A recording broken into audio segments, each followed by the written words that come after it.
I'm Nobby Graham. I managed One Foot in the Grave in the late 70s and the early 80s before departing to London to work at an art college. I have now returned. I've been following live music in Bristol since my teens, initially at large venues, the Colston Hall, etc., and then later smaller, more intimate places such as the Old Duke in King Street or the Granary. A friend of mine took me to the Crown Cellar Bar in 1978 to see a band that subsequently turned out to be the aforementioned One Foot in the Grave. The Crown was a raucous, sweaty, tightly packed stone basement in the middle of the famous St. Nicholas Market. Initially staggered by the venue and its atmosphere, and also the how did I manage to walk past this place so many times and not know it was here feeling. As we went in, the band's first set had just started. It was amazing. This was R&B with attitude. This was pub rock at its high energy car crash best.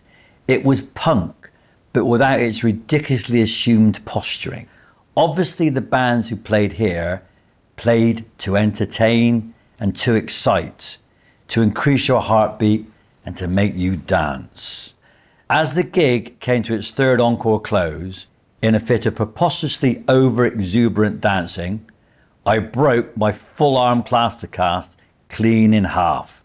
The result was that myself, the band, and half of the audience were covered in a fine coating of white powder, an ironically apt introduction to the world of band management.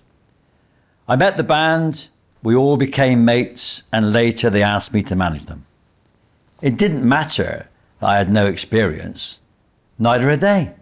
And punk had made anything and everything in music possible. Evenings out in those days consisted of watching local live bands in small venues. And given Bristol's geographical size, this wasn't just easy, it was remarkably easy. You didn't have to travel far. You could see bands most nights in Hotwells or Bedminster, in Gloucester Road or in Montpellier. Later, clubs and venues catering to the scene arrived or were reinvented. The Dockland Settlement was one, the Green Room another, Crocker's, and then later, the legendary Western Star Domino Club. The Western Star Domino Club was kindled from the ashes of the Green Room by Reg Evans and Andy Franks. And for a comparatively short-lived venue on the legend gauge, this place was up there with the Dugout. The venues across the city were interesting, numerous and varied. Now, all lists are boring, so I won't.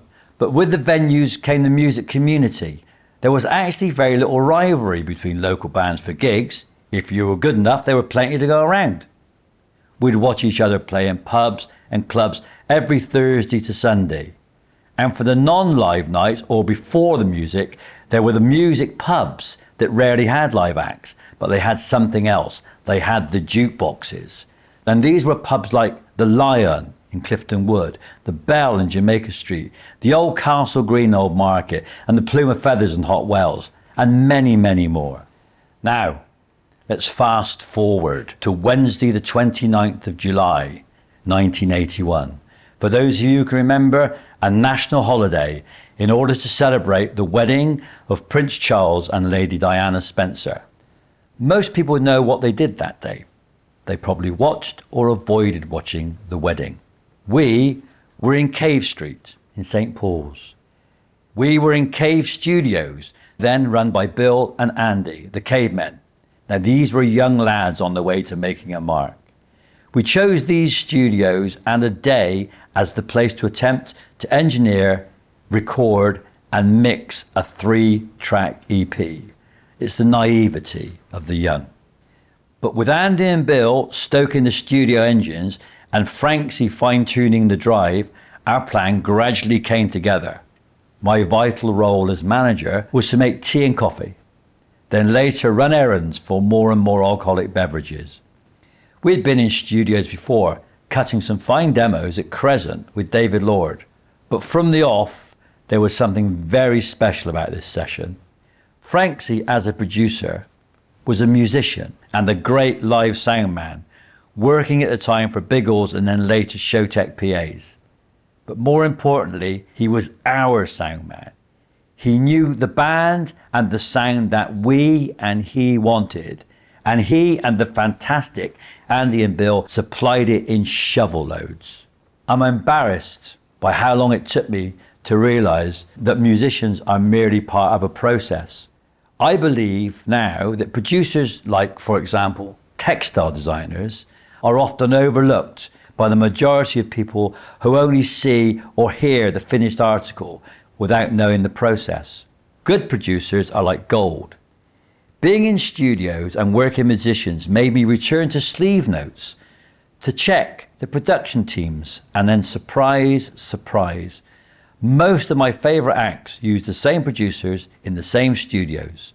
At that point I had no idea. I now believe firmly that the sounds of cities are as much to do with producers as they are with bands.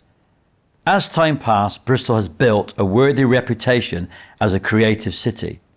This has long been the case. People came to Bristol to study particularly creative subjects, and then after college they stayed on. The difference now is there are jobs in those creative industries. In the 70s and 80s there were hardly any. Art graduates became builders, groundsmen, shop workers and teachers.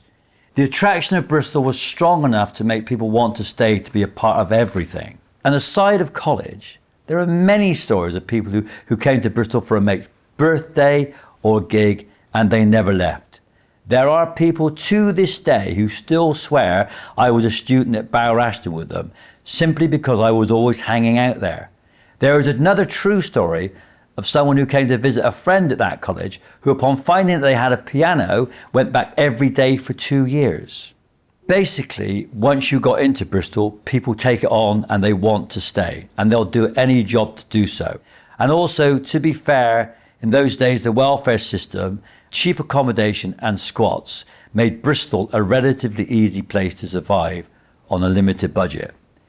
This made it very attractive to both artists and musicians.